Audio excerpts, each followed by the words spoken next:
In this video, are we now going to see some bearish days for the Bitcoin price action? Well, stay tuned to know more. Do you want to learn the strategy that I use for my day-to-day trading? Then make sure to check out our Gaps Crypto 101 playlist. You can start learning how to trade in the cryptocurrency market all for free, and the link is available in the description down below. And if you want to start opening an account with any crypto trading platform, make sure to trade this guys with Femex and Bybit, as they have one of the lowest fees possible in the cryptocurrency market. And if you use our affiliate links, you can get up to 20,000 US dollars of bonuses when you are going to deposit with those trading platforms, and the links are available in the description down below.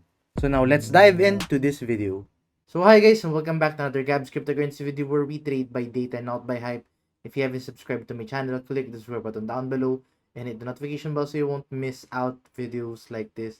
So yeah, let's now dive into this video, and before we give you an understanding on where is the Bitcoin price heading, I just want to take a quick moment to take a look at this chart na we have been using.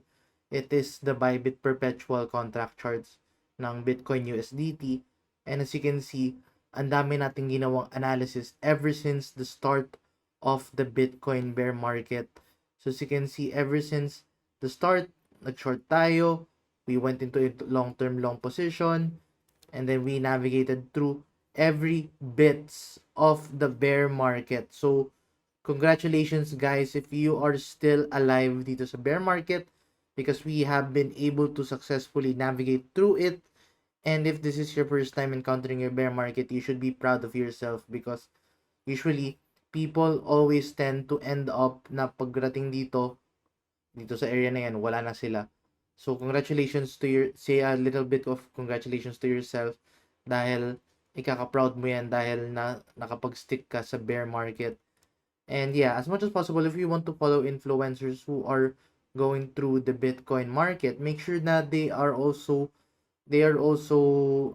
ano dito, they are also navigating through the bear market. Kasi if puro bullish sila, tapos wala namang nakikitang bearish signal sa kanila, then edi moonboy yun, 'di ba? Of course, as much as possible, we want to navigate through the bear market, and as you can see, we have navigated through it. And now, buburahin ko na tong chart kasi gusto ko na ngayon gumawa ng bagong and clean slate chart. So, we're going to remove all of our drawings, and literal na clean slate na tayo ngayon dito kay Bitcoin price action. But yeah, let's now dive in dito sa Bitcoin price action and understand where this is heading to. So, sa previous analysis natin, what we have been monitoring was this declining price, 'di ba? May declining price while increasing RSI. So those are traditional signs of a bullish divergence. So that's why we opened a long position doon. But right now, what is next for the Bitcoin price action? Diba sabi ko sa inyo, what you have to watch out next is if magkakaroon siya ng bearish divergence, either bearish divergence or magkaroon na ng bearish stochastic RSI cross. But right now, take a look what is happening right now with the Bitcoin price action. We have finally seen a bearish stochastic RSI cross, indicating that we are going to see a bearish days within the upcoming days. And yun nga, because of that, I have opened a short position dito kay Bitcoin at around the 65, siguro 65.2, around that area.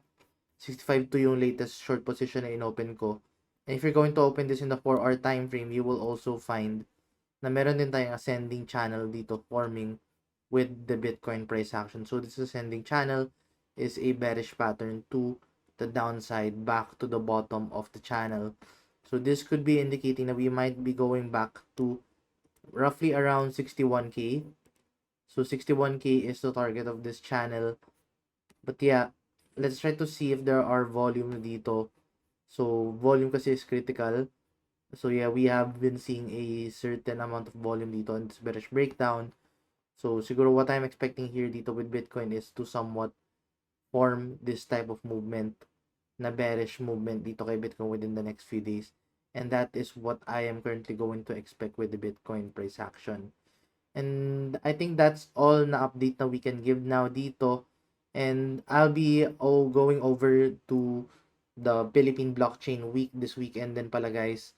So I will be there from Friday to Sunday. So if you guys are free, make sure to drop by sa Philippine Blockchain Week sa SMX Convention Center. I will be there for roughly buong afternoon. So yeah, make sure na you go there and I'll see you guys there. If wala pa kayong ticket, make sure to check out yung Philippine Blockchain Week na website, and then of course you can buy some tickets there. But yeah, I guess that's all the update for the time being. If you find this video useful and informative, please give this video a like. I'll see you guys in the next video. Bye bye for now.